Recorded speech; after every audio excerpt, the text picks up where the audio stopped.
America में settle होने के लिए और ग्रीन कार्ड की चाहत ग्रेट अमेरिकन ड्रीम का एक अहम हिस्सा है।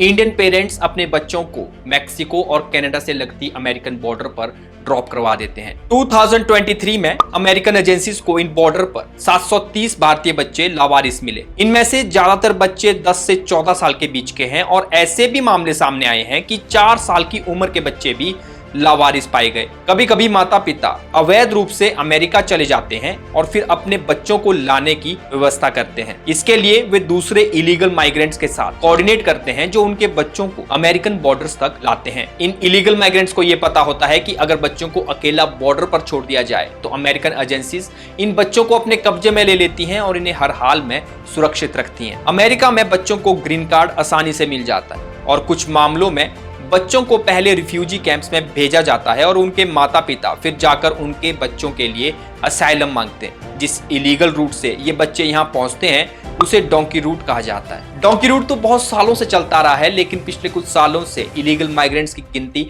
बढ़ती जा रही है। लेकिन ये डोंकी रूट है क्या? गांव-गांव में एजेंट हैं जो चुपके से यूएसए में एंट्री दिलवाने का वादा करते हैं। डंकी रूट कहलाता है ये रास्ता, जेब के साथ जिंदगी पर भी भारी पड़ रहा है। Across the United States, almost 20,000 migrant children are being held in detention camps after entering the country illegally, many of them having traveled alone from Central America. This place is like hell on earth. Donkey के रास्ते विदेश जाने के पीछे की सच्चाई क्या है, शायद इसके बारे में आपको जानकारी नहीं होगी।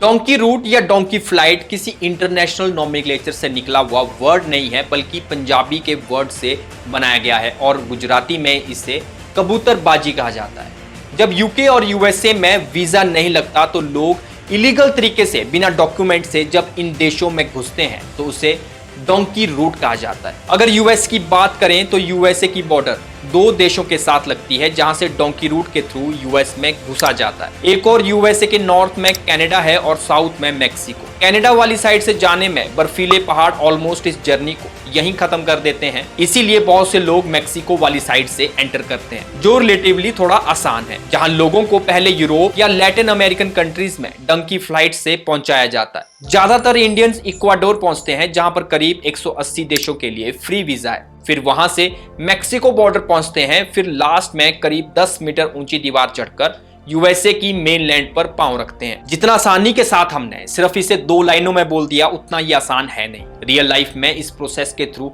इन देशों तक पहुंचने में लोग अपनी पूरी जिंदगी की कमाई लगा देते हैं और अपनी जिंदगी को दांव पर रखकर इस प्रोसेस को चूज करते हैं। ये रास्ता इतना मुश्किल होता है कि लोग इतना पैसा और रिस्क उठाने के बाद भी बहुत से लोग वहां नहीं पहुंच पाते। अगर पहुंच भी जाएं तो बहुत ज्यादा चांसेस हैं कि क्रॉस बॉर्डर पुलिस उन्हें डिटेन कर देती है और लास्ट में डिपोर्ट होकर देश वापस पहुंच जाते हैं। ये जो घर वापस आने वाली बात है, ये तो कुछ लोगों की बात रहती है जो खुशकिस्मत होते हैं, उन्हीं के साथ ही होता है।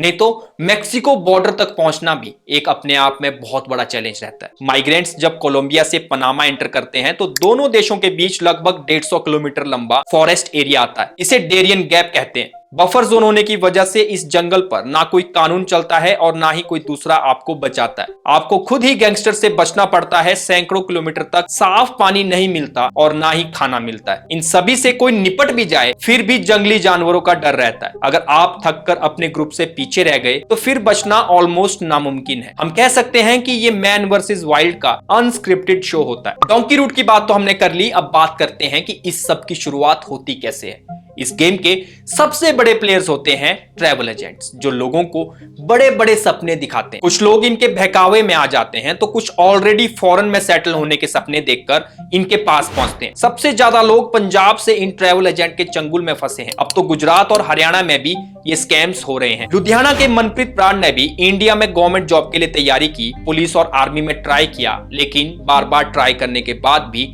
कुछ नहीं हो रहा था। वहीं दूसरी ओर उनके साथी अमेरिका जाकर बहुत ज्यादा पैसा कमा रहे थे। फिर अपने दोस्तों को देखकर उन्होंने भी अमेरिका जाने का सपना देखा, लेकिन बाद में जब सभी लीगल रास्ते बंद हो गए तो उन्होंने भी डोंकी रूट की खतरनाक जर्नी को चुना। वो वहां पहुंचते हैं लेकिन पकड़े जाते हैं। फिर इमिग्रेशन जज ने उनकी असाइलम प्ली को रिजेक्ट किया। और उन्हें वापस देश भेज दिया जाता है। हालांकि वो खुशकिस्मत निकले, एटलीस्ट जिंदा वापस अपने घर तो पहुंच गए। और एक ऐसा और केस है हरियाणा का। कृपाल राणा सिंह जींद डिस्ट्रिक्ट में रहते थे, पायलट बनना चाहते थे, लेकिन फाइनेंशियल रिसोर्सेज ना होने की वजह से उन्हें ये मौका ही नहीं मिला। फिर पैसा कमाने के लिए ग्रेट अमेरिकन ड्रीम तो बना लिया, लेकिन जब बार बार ट्राई करने पर भी वीजा नहीं लगा तो उन्होंने बहुत से दूसरे लोगों की तरह डोंकी रूट लेने का मन बना लिया। लेकिन ऐसे बहुत से लोग हैं जो मैक्सिको बॉर्डर तक भी नहीं पहुंच पाते। US custom and border protection के डेटा से पता चलता है कि पिछले साल ही लगभग 42,000 इलीगल माइग्रेंट्स भारत से मैक्सिको बॉर्डर को क्रॉस कर चुके हैं, जबकि करीब 97,000 इंडियन इस बॉर्डर को क्रॉस करने के चक्कर में फेल हुए और अमेरिकन अथॉरिटीज ने उन्हें अरेस्ट किया है। अगर 2019 से लेकर बात करें तो यूएस में इलीगल एंटर करने वाले लगभग 1.5 लाख इंडियन को डिटेन किया जा चुका है और इनमें से ज्यादातर लोग गुजरात और पंजाब से हैं। रिसेंट ट्रेंड तो यही कहता है कि पंजाब के यंगस्टर्स ज्यादा कनाडा को प्रेफर करते हैं, जबकि हरियाणा के यूथ की प्राइम डेस्टिनेशन अमेरिका है। ये एजेंट्स अमेरिका और यूरोपियन कंट्रीज में वर्क वीजा और एजुकेशनल वीजा की गारंटी देते हैं। बस इस गारंटी से ही पूरा खेल शुरू होता है। यंग इंडिया में बेरोजगारी की वजह से यंग जनरेशन इन देशों में अपने लिए बड़ी बड़ी अपॉर्चुनिटीज को देखते हैं। ऊपर से इन देशों में नॉर्मल एजुकेशन और वर्क वीजा मिलना मुश्किल होता है। इन लोगों को लगता है कि शायद एजेंट्स ही कुछ करवा देंगे। एजेंट्स पैसा लेकर वीजा तो अप्लाई कर देते हैं, फिर भी बहुत बार वीजा एप्लीकेशन रिजेक्ट हो जाती। वीजा अप्रूवल में टाइम और पैसा दोनों लगता है, लेकिन इसी बीच इन देशों में जाने के लिए उस इंसान का सपना बहुत बड़ा बन चुका होता है। वो इतना ऑब्सेस हो जाता है कि जब H1B वीजा नहीं लगता है तो वो इस डोंकी रूट को एक बड़े मौके की तरह देखता है। इसी कमजोरी का फायदा ट्रैवल एजेंट्स उठा लेते हैं। नॉर्मली एजेंट्स लीगल वीजा के चार्जेस एडवांस में ले लेते हैं, लेकिन जब थक हार कर खुद ही लोग डोंकी रूट के लिए तैयार हो जाते हैं तो उसके लिए अलग से और पैसे लगते हैं। यहाँ पैकेजेस बनाए हुए होते हैं जिनकी रेंज 30 लाख से लेकर 70 लाख तक रहती है। यकीन मानिए बहुत से लोग अपनी जमीन बेचकर, घर बेचकर भी ऐसे रास्ते को चुनने में पीछे नहीं रहते जहाँ पर पूरा काम इलीगल है, जानलेवा है, और एक बार पहुंच भी गए तो हालत बदतर होती है। ये जो एजेंट्स हैं इन्हें डोंकर्स कहा जाता है और ये पूरी जर्नी का रोड मैप तैयार करते हैं। फिर लोकल डोंकर्स को उनके रास्ते में हेल्प करने के लिए रखा जाता है। ज्यादातर डोंकर्स अपने क्लाइंट्स को लैटिन अमेरिकन कंट्री में लैंड करवाते हैं और उसके बाद असली चैलेंजेस शुरू होते हैं। डेरियन गैप में तो इतने लोग मारे जाते हैं जिस तरह स्क्विड गेम में आपने देखा होगा कि जीतने का मतलब है कि आपको रिवॉर्ड में आपकी जान बख्शी जा रही हो। अगर कोई डेरियन गैप को क्रॉस भी कर लेता है तो लोकल डोंकर्स को एक बड़ा अमाउंट पे करना पड़ता है ताकि उन्हें मैक्सिको बॉर्डर तक सेफली पहुंचा दे। ये अमाउंट 10 लाख से लेकर 25 लाख 30 लाख कुछ भी हो सकता है। और कई बार तो डोंकर्स अपने ही क्लाइंट को लूट लेते हैं। कई बार ड्रग्स पेडलर अपने क्लाइंट के जरिए ड्रग स्मगलिंग, ह्यूमन ट्रैफिकिंग जैसे काम भी करवाते हैं। फिर भी इसके बावजूद क्रॉस बॉर्डर पुलिस इन डोंकी माइग्रेंट्स को पकड़ ही लेती है और बॉर्डर पर ही बने डिटेंशन सेंटर्स में डाल देती है। यकीन मानिए ये डिटेंशन सेंटर्स जेल से भी ज्यादा बदतर होते हैं। यहाँ कब तक रहना पड़ेगा ये कुछ भी फिक्स नहीं है और यहाँ पहुंचकर लोग असाइलम की मांग करते हैं। अगर आपने सही ढंग से असाइलम की रिक्वेस्ट की हो और इमिग्रेशन जज को लगता है कि सही मायने में आपको उस देश की शरण में रखा जाए, तभी आपकी एप्लीकेशन को अप्रूव किया जाता है। अब असाइलम किसी भी तरह का हो सकता है, जैसे पॉलिटिकल असाइलम जिसमें माइग्रेंट्स अपने देश की पॉलिटिकल सिचुएशन से भागकर आया हुआ हो, या फिर सोसाइटी के बेसिस पर भी डिमांड की जाती है जहां पर अगर किसी इंसान को उसके देश में सोशली हरास किया गया हो वो भी रिक्वेस्ट कर सकता है। बस आप इकोनॉमिक बेसिस के अलावा बहुत से तरीके से डिमांड कर सकते हैं। अगर आपकी एप्लीकेशन रिजेक्ट हो जाती है तो आपको वापस आपके देश डिपोर्ट किया जाता है, लेकिन अगर अप्रूवल मिल भी गई तो वहां की लाइफ कैसी होती होगी? आपको क्या लगता है कि जो इस इंसान ने अपना देश छोड़ने से पहले सपने देखे थे, क्या बिल्कुल वैसा ही माहौल उसको वहां मिलता होगा? ज्यादातर लोग वहां उसके बाद लेबर का काम करने पर मजबूर हो जाते हैं। इवन जो डोंकर इंडिया में बैठे हुए होते हैं वो भी सस्ती लेबर के ट्रैप बिजनेस में अपने क्लाइंट का सौदा कर देते हैं। इसीलिए वीजा अगर लग भी रहा हो तो भी सिचुएशन को इस तरह बताएंगे कि वीजा नहीं लग रहा है और अब डोंकी रूट के अलावा कोई दूसरा रास्ता नहीं बचा। वहीं दूसरी साइड से उनके कॉन्टैक्ट्स उन लोगों से बने हुए होते हैं जिन्हें सस्ती और परमानेंट लेबर की जरूरत रहती है। तो अब ये अनडॉक्यूमेंटेड माइग्रेंट्स इलीगली जब दूसरे देश में रहेंगे तो वहां उन्हें पुलिस से छिपने के लिए एक शेल्टर की जरूरत रहती है, और ये जरूरत फॉरेन में बैठे लोग जो डोंकर्स के पार्टनर हैं वो ऐसे ही इलीगल माइग्रेंट्स को लेबर का काम देते हैं, बदले में उन्हें सस्ती और परमानेंट लेबर मिल जाती है। बहुत से लोग जो वापस भी आना चाहते हैं, उनमें से भी बहुत से लोग उस देश में पहुंचने से पहले ही अपना पासपोर्ट और जरूरी डॉक्यूमेंट को फाड़ देते हैं। अब वापस आना आसान काम नहीं रह जाता। पंजाब के बहुत से स्टार सिंगर्स ऐसे ही देशों में अपना करियर बनाते हैं।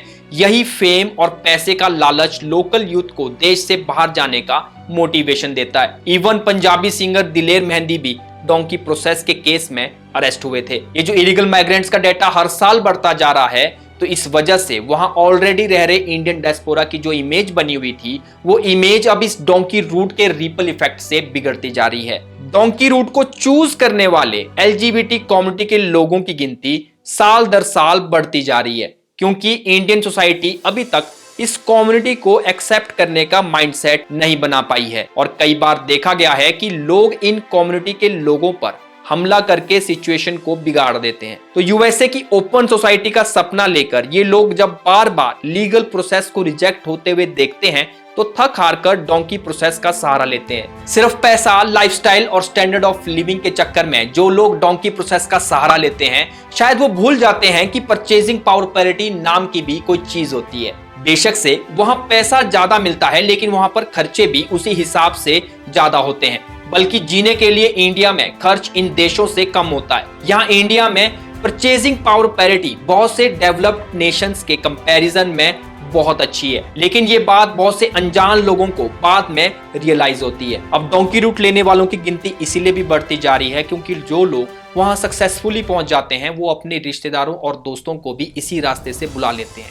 यहाँ पर अमेरिका का दूसरा चेहरा भी सामने आता है। डोनाल्ड ट्रंप के वक्त रिपब्लिकन पार्टी का रूल था जो इलीगल इमिग्रेंट्स के लिए सख्ती दिखाती थी, और वहीं दूसरी तरफ जो बाइडेन की सरकार डेमोक्रेटिक पार्टी चला रही है जो काफी लिबरल पार्टी है। एक तरफ जहां अमेरिका H-1B वीजा में सख्ती दिखा रहा है, वहीं दूसरी तरफ इलीगल एंट्री पर लिबरल पॉलिसी बनाए हुए है। आपको क्या लगता है कि ग्रेट अमेरिकन ड्रीम, ज्यादा पैसा कमाना और लाइफस्टाइल को चेंज करने के चक्कर में जो लोग डोंकी रूट का सहारा लेते हैं, क्या वो सही है? क्या इससे इंडिया को कोई फर्क पड़ता है? क्या यहाँ पर हमारी सरकार बीच में आकर कोई रोल प्ले कर सकती है?